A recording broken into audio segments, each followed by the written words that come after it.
All right, what's up, y'all?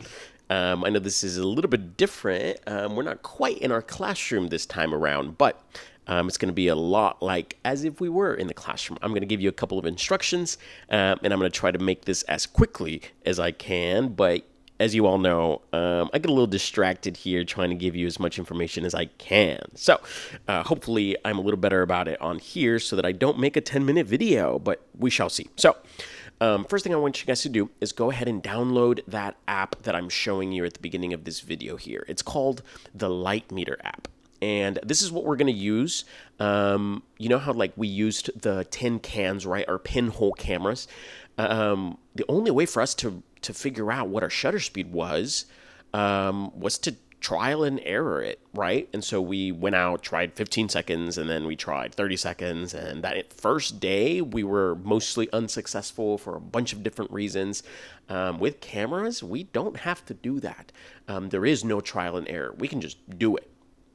And the way we do that is by using this Light Meter app. So go ahead and download it. I'm showing you this screenshot of the Light Meter app that is within the Apple Store. So this is like the iPhone App Store. If you have an Android, it is probably going to look a little bit different. And unfortunately, I don't have an Android or like a screenshot of what it actually looks like. There's a couple options on there. And so if you would rather just kind of send me a screenshot of the ones that pop up in your Android, go ahead and send it to me through Schoology, and I can be like, yeah, you're good. You can use that one. But unfortunately, that's why I'm not able to put up that Android screenshot. Your app is going to look different than the one that I have on the screen right now. So don't look this one up and then kind of get freaked out because you can't find it. It will be a different one for you Android users. So, all right, you download your Light Meter app, and I want you to open it up. It's going to ask you probably to have access to your camera, and you're going to go ahead and say yes. Every now and then it's going to try to charge you for the premium version. We don't need the premium version.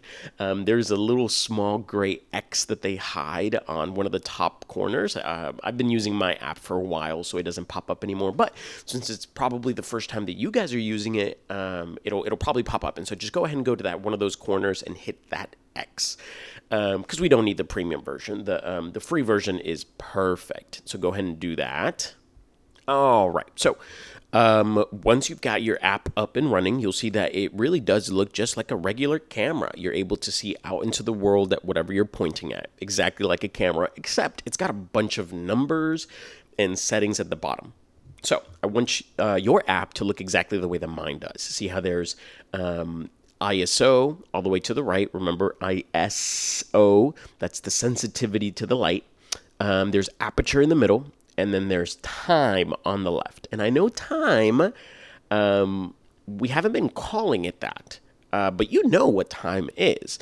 If I had asked you with your pinhole cameras, how much time did you let light in for, you would have told me 15 seconds, 20 seconds, 30 seconds, whatever it was, right? Which means that's our what? That's our shutter speed.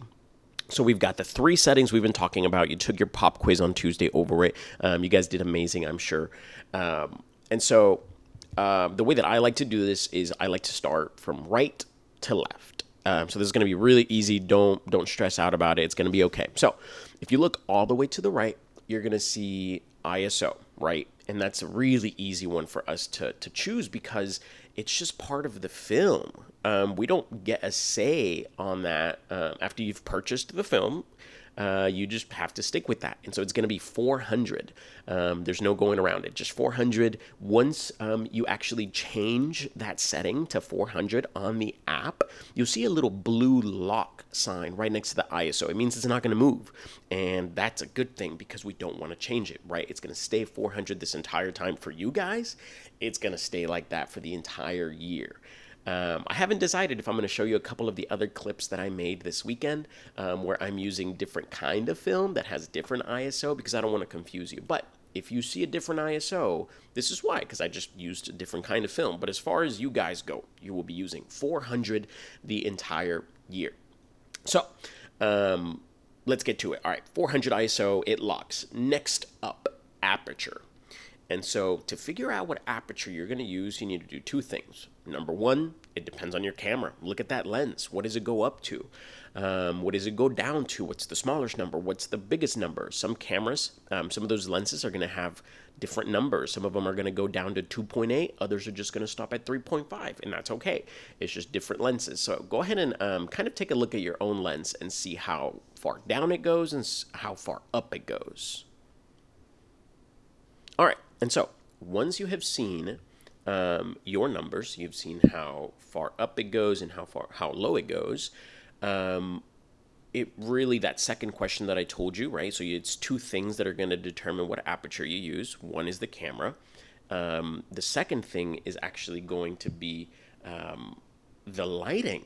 And so if you remember, guys, how like when we did the pinhole originally, we tried doing it outside in the bare sunlight, and it was way too bright. It just wasn't working. And so the lighting is what's really going to dictate this, right?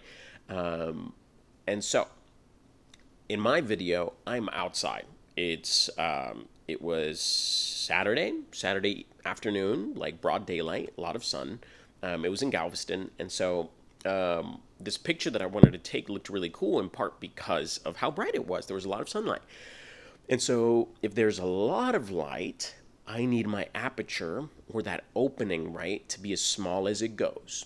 And so first I tried 16 for my aperture because I looked at my camera and 16 worked. But then, as you're going to see here on this clip again, when I try 16, I look over. Okay, so notice how ISO has a blue lock, aperture has a blue lock, but now time is still moving. It's unlocked. So that's the last one we need to find out, and the light meter is just going to tell us. I try 16, and it tells me that my shutter speed needs to be a number that's way too high. I don't have that on my camera. And I end up showing you there in that clip, right, that when I go up to the highest shutter speed I have, it's 500. There's nothing more than that. And so that tells me it can't be 16, right? So I go back up to my light meter. I double check, right, just to be safe. So I'm like, all right, cool. What's the next big number I have after 16? And it's 22. So I try 22.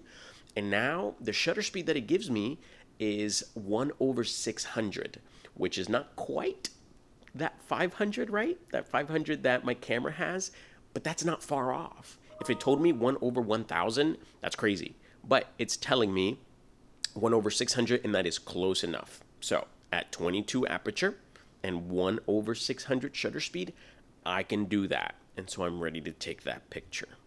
Does that make sense?